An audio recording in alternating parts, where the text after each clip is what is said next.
जय हिंद दोस्तों, मेरा नाम है धर्मवीर सिंह और आज स्टडी वाले बाबा यूट्यूब चैनल पे मैं आपके सामने लेकर आ गया हूँ एक बार फिर से क्लास 9th का सेल वाला चैप्टर जिसको हम कर रहे थे फंडामेंटल यूनिट ऑफ लाइफ, जो कि चैप्टर 6 पार्ट है हमारा। तो हम लोग इसके अंदर कर रहे थे फ्रेंड्स, पिछले पार्ट के अंदर हम लोगों ने पढ़ा था कि किस किस तरह के सेल के टाइप्स होते हैं, सेल के डिवीजन, उनके डिवीजन ऑफ लेबर, सेल के साइजेस, सेल के शेप्स। आज दोस्तों हम लोग बात करेंगे स्ट्रक्चर ऑफ सेल के बारे में। तो जरा ध्यान दीजिएगा, चलिए हम चालू करते हैं स्ट्रक्चर ऑफ सेल को। Friends, structure of cell total consist करते हैं 3 अलग अलग पार्ट्स, जिसके अंदर एक पार्ट है जिसको हम लोग कहते हैं सबसे आउटर पार्ट सेल मेम्ब्रेन, या फिर हम इसको प्लाज्मा मेम्ब्रेन भी कहते हैं। ठीक है, हम इसको सेल मेम्ब्रेन या प्लाज्मा मेम्ब्रेन भी कहते हैं। सेल का सेकंड पार्ट होता है फ्रेंड्स जिसको हम लोग कहते हैं न्यूक्लियस, जो कि बेहद इंपॉर्टेंट पार्ट है। और सेल का थर्ड पार्ट जिससे हम लोग कहते हैं साइटोप्लाज्म। ठीक है, साइटोप्लाज्म है। मैं इन तीनों के बारे में आपको एक एक करके समझाऊंगा। सबसे पहले हम लोग एक ब्रीफ समझ लेते हैं। सेल मेम्ब्रेन या प्लाज्मा मेम्ब्रेन का मतलब है जो बाहर वाली सबसे आउटर मोस्ट थिन लेयर होती है, उसी को सेल मेम्ब्रेन या प्लाज्मा मेम्ब्रेन कहते हैं। न्यूक्लियस की जहां तक बात की जाए तो ये मेन प्रोसेसिंग यूनिट होता है किसी भी सेल का या किसी भी स्ट्रक्चर का, जो कि सारे कोऑर्डिनेटिंग सेंटर्स की तरह बिहेव करता है, हर चीज को कोऑर्डिनेट करके कंट्रोल करके चलता है। और जहां तक बात की जाए साइटोप्लाज्म की दोस्तों, तो सेल मेम्ब्रेन से जस्ट अंदर जो एक फ्लूइड मैट्रिक्स होता है सेल का, उसी को साइटोप्लाज्म कहते हैं। तो आप साइटोप्लाज्म के लिए कह सकते हैं ये एक तरह का फ्लूइड मैट्रिक्स होता है। मैट्रिक्स जिन लोगों को नहीं मालूम उनको मैं बता दूं कि मैट्रिक्स का मतलब होता है सेल का इनर सब्सटेंस। मैट्रिक्स का मतलब होता है इनर सब्सटेंस। इनर सब्सटेंस का मतलब वो चीज जिससे वो चीज मिलके बनी हुई है, या आप ये कह सकते हैं जो चीज भरी हुई है उसके अंदर। ठीक है, न्यूक्लियस हो गया। अब दोस्तों एक एक करके हम इन सब की बात करते हैं। सबसे पहले स्ट्रक्चर ऑफ सेल के अंदर हम लोग अभी पढ़ते हैं प्लाज्मा मेम्ब्रेन।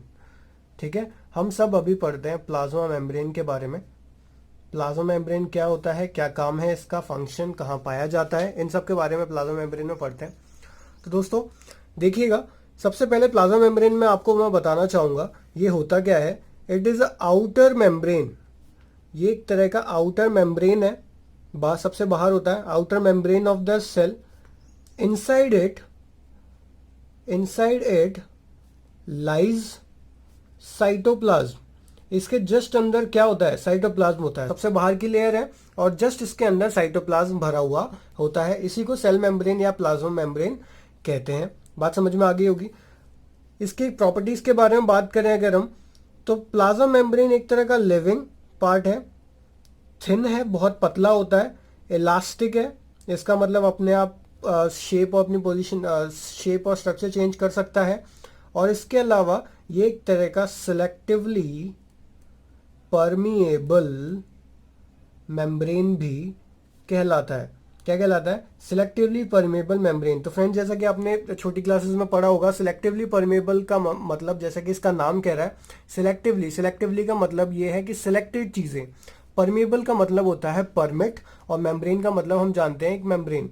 तो कुछ सिलेक्टेड चीजों को परमिट करने वाला, अपने आसपास थ्रू इधर से उधर मतलब ट्रांसफर करने वाला मेम्ब्रेन ही सिलेक्टिवली परमेबल मेम्ब्रेन कहलाता है। कैसे काम करेगा मैं इसको बताता हूं। उससे पहले हम जरा समझते हैं दोस्तों कि मेन जो प्लाज्मा मेम्ब्रेन होता है उसके अंदर जो भी चीजें आती है उसमें लिविंग पार्ट कौन सा होता है, और जो नॉन लिविंग पार्ट है पूरे सेल के अंदर वो कौन सा होता है। ठीक है, लिविंग पार्ट और नॉन लिविंग पार्ट के बारे में हम लोग बात करते हैं friends. Living part plasma membrane, जैसे कि हम लोगों ने अभी बात की, तो प्लाज्मा मेम्ब्रेन एक तरह का लिविंग पार्ट होता है। ठीक है, प्लाज्मा मेम्ब्रेन एक तरह का लिविंग पार्ट है। इसके अलावा एंडोप्लाज्मिक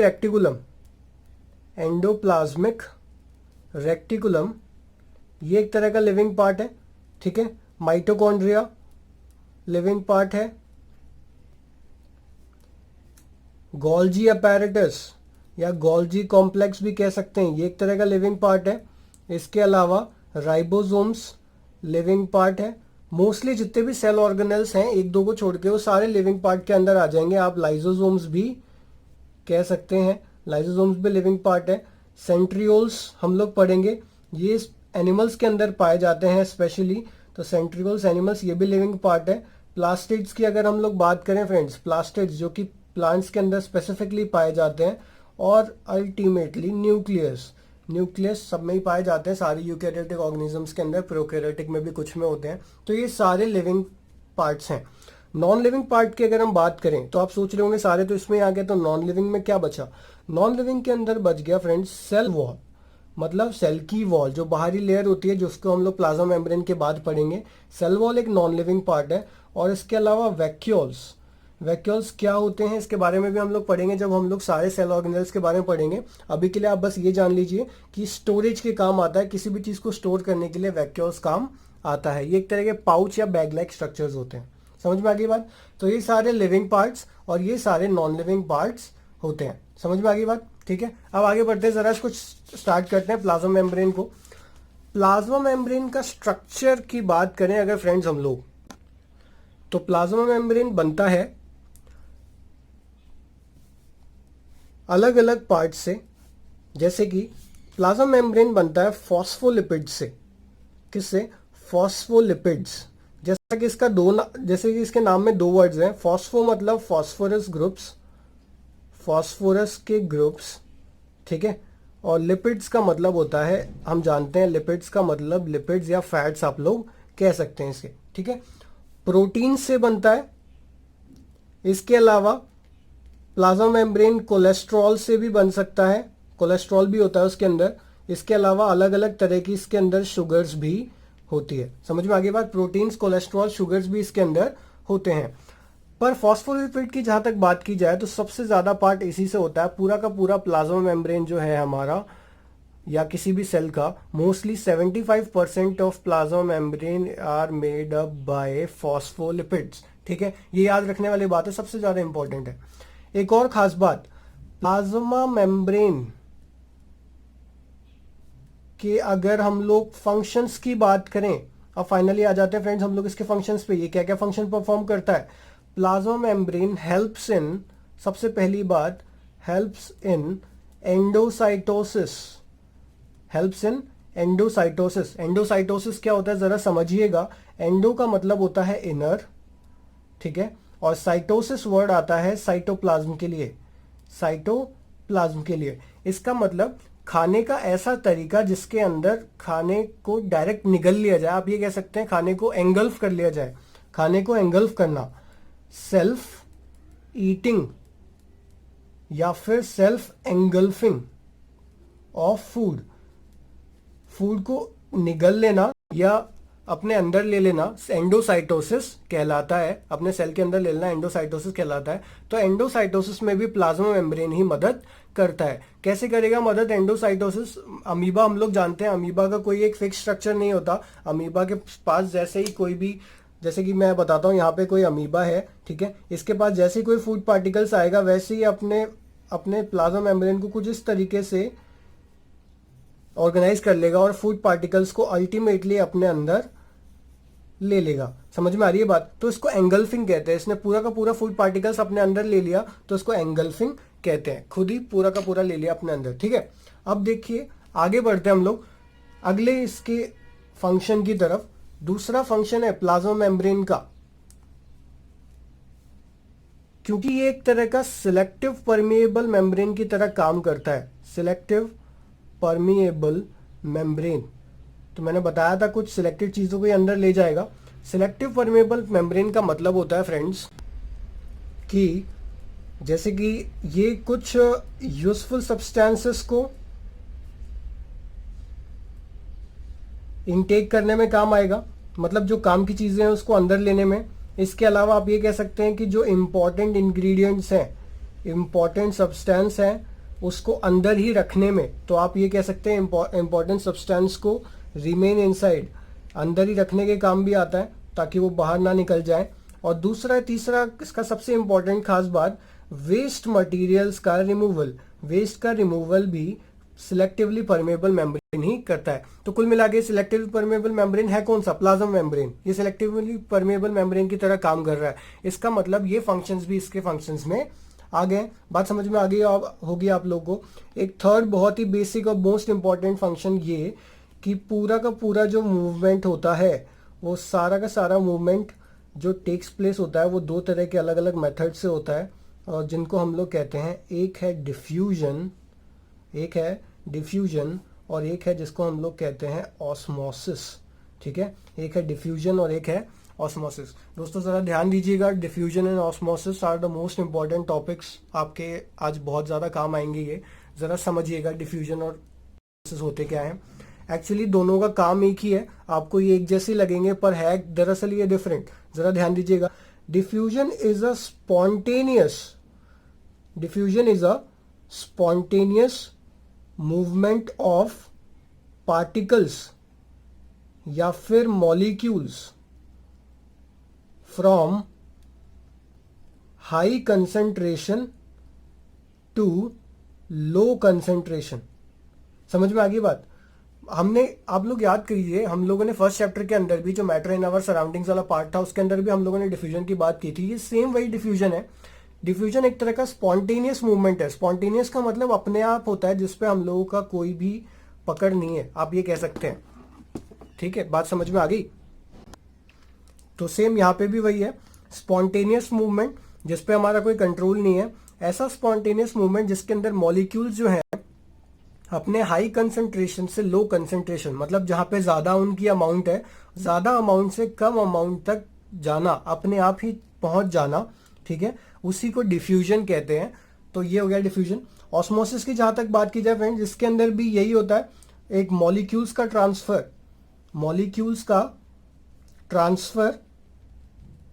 वही चीज फ्रॉम मॉलिक्यूल्स का transfer from high concentration to low concentration. High concentration low concentration, बस एक चीज बहुत ही ज्यादा खास है इसके अंदर जो इसको डिफ्यूजन से अलग बनाती है, जरा ध्यान दीजिएगा। ऑस्मोसिस के अंदर हाई कंसंट्रेशन से low concentration through a semi permeable membrane, ठीक है, through a semi permeable membrane diffusion. और एक और जो देखिए, एक तो ये डिफरेंस हो गया थ्रू सेमी परमेबल मेम्ब्रेन, और एक और खास बात है दोस्तों जो इससे इसको अलग बनाती है, डिफ्यूजन गैसेस के अंदर भी हो सकता है, बहुत ज्यादा होता है, लिक्विड्स के अंदर भी हो सकता है, गैसेस के मुकाबले कम होता है, और सॉलिड्स के अंदर भी होता है जो कि बहुत ही धीरे होता है। लेकिन ऑस्मोसिस की जहां तक हम लोग बात करें तो ऑस्मोसिस को हम लोग हमेशा वाटर के रेस्पेक्ट में लेते हैं, ठीक है, वाटर के रेस्पेक्ट में ही लेते हैं हमेशा, कि वाटर का ट्रांसफर होना from a semi permeable membrane. तो ये दोनों चीजें हो गई, डिफ्यूजन और ऑस्मोसिस आपके समझ में आ गया होगा, ठीक है, याद रखिएगा। तो ये सारे फंक्शंस कुल मिला के हो गए प्लाज्मा मेम्ब्रेन के। अब हम लोग आगे बढ़ते हैं दोस्तों, जरा देखें एक बार कि मूवमेंट ऑफ वाटर कैसे कैसे होता है थ्रू अक्रॉस द मेम्ब्रेन। अब हम लोग पढ़ते हैं movement of water across the membrane. तो वाटर के मूवमेंट पे, मेम्ब्रेन के अक्रॉस वाटर की मूवमेंट पे तीन तरह के अलग अलग तरह के सॉल्यूशंस होते हैं। On the basis of movement of water across the membrane, there are three types of different solutions. One is known as hypotonic solution, second is isotonic solution, and the third is hypertonic solution. Hypertonic solution. समझ में आ रही है बात? अब जरा मैं आप लोगों को फ्रेंड्स इस चीज को एक बड़े तरीके से समझाता हूँ, एग्जाम्पल लेके। मान के चलिए आपने एक बड़ा सा बीकर या कंटेनर लिया, ठीक है, इसके अंदर आप लोगों ने जैसे कि किशमिश, रेजिन जो होता है, किशमिश, मान के चलिए किशमिश ले लिया, ठीक है, ओके, नॉर्मल किशमिश जो होता है वो ले लिया, और इसके अंदर आपने नॉर्मल पानी भर दिया, ठीक है, क्या भर दिया इसके अंदर? हम लोगों ने नॉर्मल पानी इसके अंदर रख दिया। पानी के अंदर रखने के बाद हम लोगों ने इसके अंदर किशमिश भी डाल दिया। कुछ देर बाद हमने क्या देखा कि किशमिश जो है, जो हमने किशमिश इसके अंदर डाली थी, वो पानी की वजह से, पानी की कंसंट्रेशन की वजह से स्वेलिंग हो गई है, किशमिश फूल गया है वैसे, ठीक है, ये ज्यादा फूल गया वैसे तो, लेकिन आप समझ जाइए कि किशमिश यहाँ पे क्या हो गया, स्वेल अप हो गया, फूल गया। वो क्यों हुआ? क्योंकि पानी जो है बाहर से अंदर मूव कर गया। ऐसा क्यों हुआ फ्रेंड्स? क्योंकि यहाँ पे साफ साफ हुआ ऑस्मोसिस। क्या हुआ? ऑस्मोसिस। पानी, किशमिश की जो बाहर की लेयर है, इसने सेमी परमेबल मेम्ब्रेन की तरह काम किया और पानी सीधा सीधा इसके अंदर ट्रांसफर हो गया, क्योंकि पानी पहले अंदर कम था, बाहर ज्यादा था। इनसाइड पहले पानी कम था, इनसाइड कम था, और आउटसाइड ज्यादा था, इस वजह से फ्रॉम हाई कंसेंट्रेशन से लो कंसेंट्रेशन ये मूव कर गया, तो इस वजह से इस सॉल्यूशन को हम लोग हाइपोटोनिक सॉल्यूशन कहेंगे। क्योंकि अंदर कम था इस वजह से हाइपो वर्ड आता है लेस के लिए, ठीक है, टॉनिक वर्ड आता है सॉल्यूशन के लिए। तो मतलब ऐसा सॉल्यूशन जिसके अंदर कम पानी हो उसको कहते हैं हाइपोटोनिक सॉल्यूशन। समझ में आ गई बात? तो ये हो गया। आइसोटोनिक सॉल्यूशन क्या होगा? आइसो वर्ड आता है फ्रेंड्स, याद रखिएगा, हमेशा समझिएगा। आइसोटोनिक सॉल्यूशन, आइसो वर्ड आता है होमोजीनियस के लिए, और होमोजीनियस का मतलब होता है सेम प्रपोर्शन, मतलब कि इक्वल है, पानी जो सॉल्यूशन है वो इक्वल है। इसका मतलब ये कि जैसे कि आप मान के चलिए आपने यही वाली यही वाली जो है कंडीशन यहाँ पे भी ले ली, ठीक है, पानी ले लिया और इसके अंदर सेम यही आपने किशमिश जो स्वेलअप हो रखी थी पहले से इसके अंदर वापस डाल दी, ठीक है।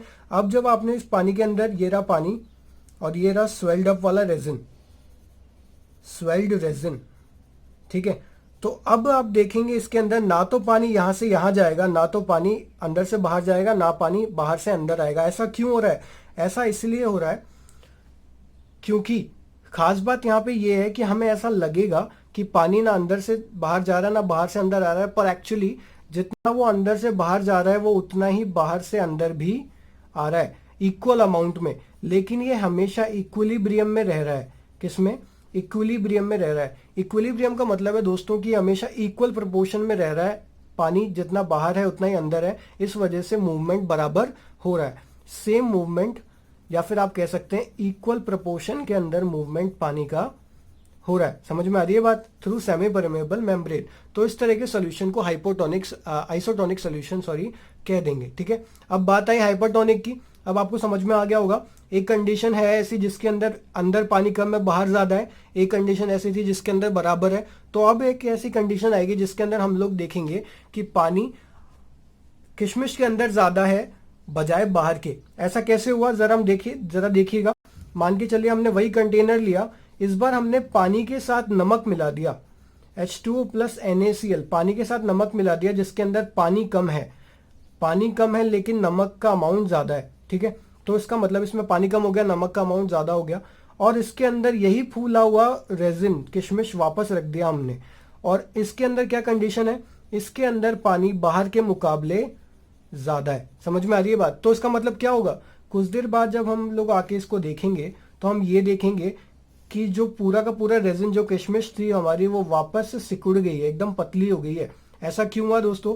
क्योंकि पानी अभी भी अंदर से बाहर, बाहर से अंदर जा रहा है, लेकिन बाहर का पानी अंदर के मुकाबले कम है। बाहर का पानी कम, इस यहाँ पे बाहर का पानी कम था, लेकिन अब हम देख रहे हैं कि बाहर का पानी थोड़ा ज्यादा हो गया अंदर के मुकाबले, अंदर का पानी कम हो गया, H2O लेस। ऐसा इसलिए हुआ क्योंकि अंदर से बाहर हमेशा पानी मूव करता है, और इसी को हम लोग दोस्तों ऑस्मोसिस कहते हैं, ठीक है। सेमी परमेबल मेम्ब्रेन के थ्रू अंदर से बाहर चला गया पानी, इसी को हाइपरटोनिक सॉल्यूशन कहते हैं। तो एक था हाइपोटोनिक, एक था आइसोटोनिक, और एक है हाइपरटोनिक सॉल्यूशन, जो कि बेहद इंपॉर्टेंट है। तो ये तीनों तरह के सॉल्यूशंस आप लोगों को याद रखना है, इंपॉर्टेंट है, अक्सर पूछा जाता है इसको, ठीक है।